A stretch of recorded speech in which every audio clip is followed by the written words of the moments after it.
Hey, should we take the shortcut? I don't know if we want to be stuck behind all these people.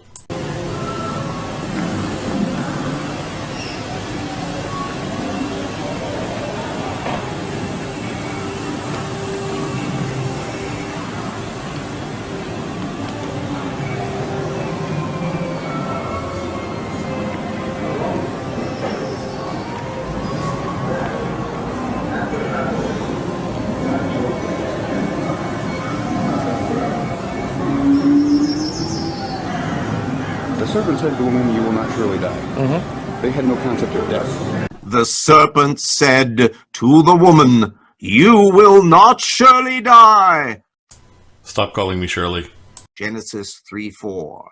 Had, of course, the woman looked at the brochure for Eden, she could have determined that speaking serpents are not reliable indicators of staff policy and should be disregarded. Adam and Eve had no concept of death until after they ate of the apple. How does that work? Not entirely sure. Guess that's strike one for very good. I'm not big on internal consistency. Not so much.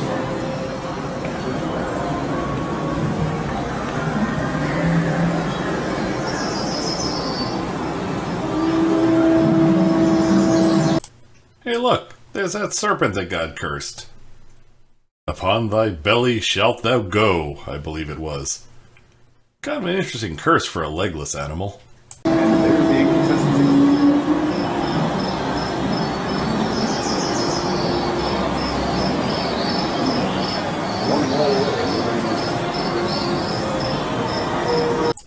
God provides a substitute. It's kind of like a dinosaur barbecue.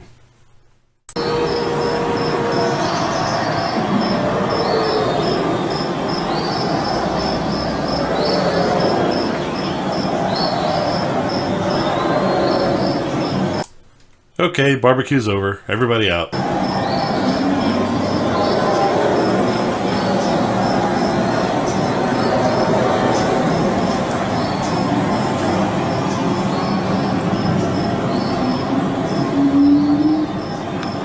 Man abuses God-given abilities.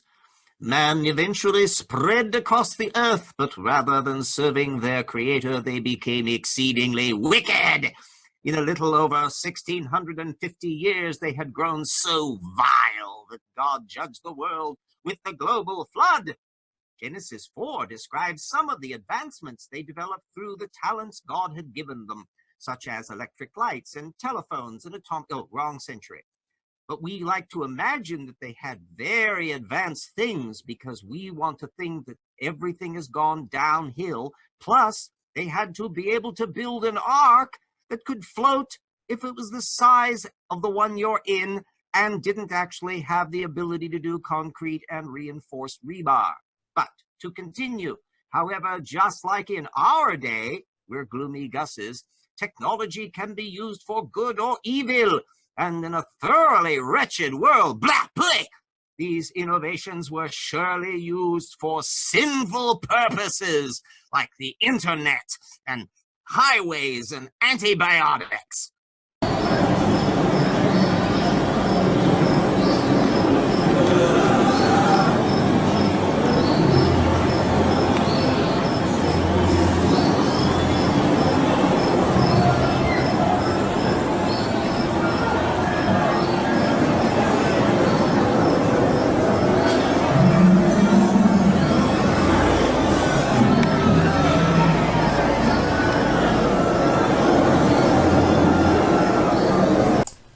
Descent into darkness. Alright.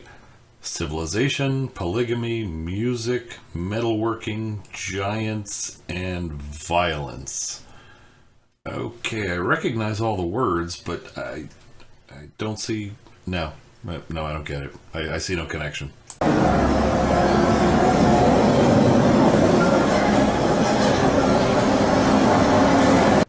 Artistic interpretation. Having frightened the bejabbers out of you with all this talk of giants and violence and polygamy and music, the Bible explains that the pre-flood world became extremely wicked, but it provides little detail about specific activities of the people. In fact, nothing at all. Sin abounded, though, to the point that the plans and intentions of men's hearts focused on evil continually, even though we don't have their calendars to tell what they did. But we can be sure they did.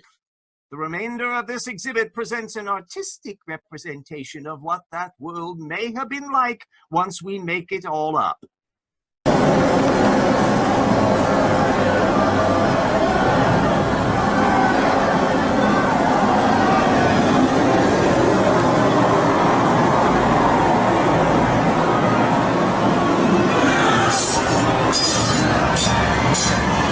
He's fighting a dinosaur.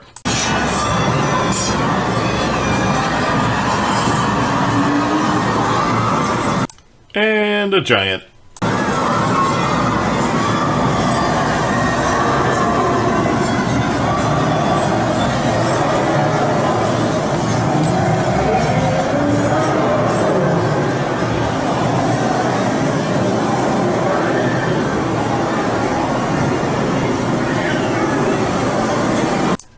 Okay, everybody else is bringing home food. This sneering bastard is bringing home a horn for his family. From the dinosaur he killed.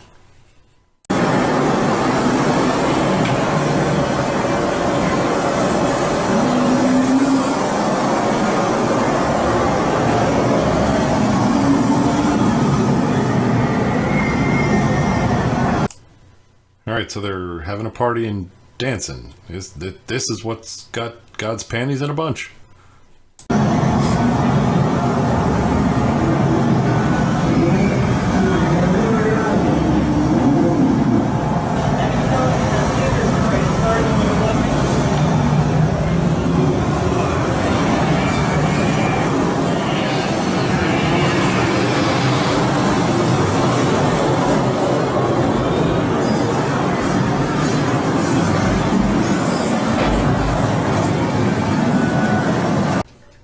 And here we have a picture of the terrible snake-headed chicken god sitting on his throne out on top of an indeterminate architectural style temple with a group of tourists down below apparently paying very little attention to anything because they got the low-cost tour and the bus is still waiting.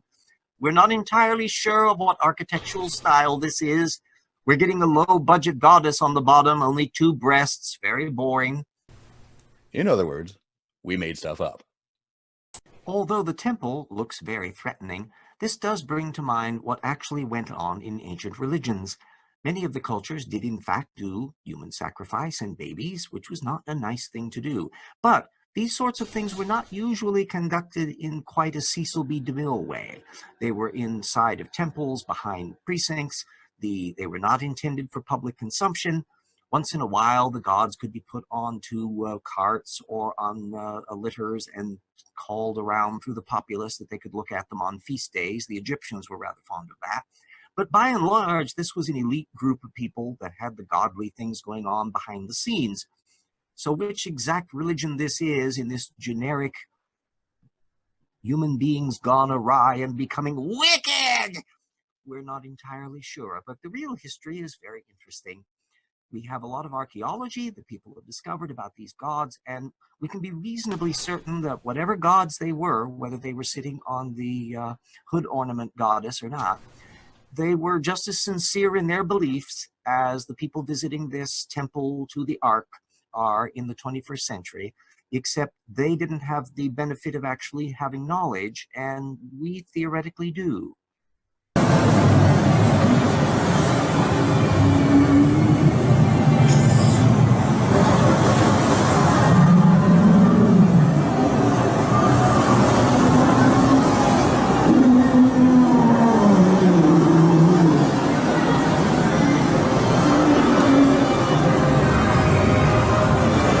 divine judgment. Jesus spoke about the days prior to the flood in Matthew 24:37-39. He said that the people went about their regular activities, eating, drinking, marrying, and giving in marriage until the day Noah entered the ark. They were incredibly stupid. They were unaware of the coming judgment until the flood swept them all away. Jesus also likened the state of the world at the time of his return to the condition of the world in the days of Noah. Of course, Jesus promised to return at the time of the people who he was actually talking to, and that didn't happen. But we're not going to bother about that. If it's okay to have unfulfilled prophecies in Nostradamus happening in 1999, we can have an endlessly postponed end times Perusia. Just keep a-waiting. Signs, signs, signs. Yes, there will be signs. I tell you, there will be signs. Well,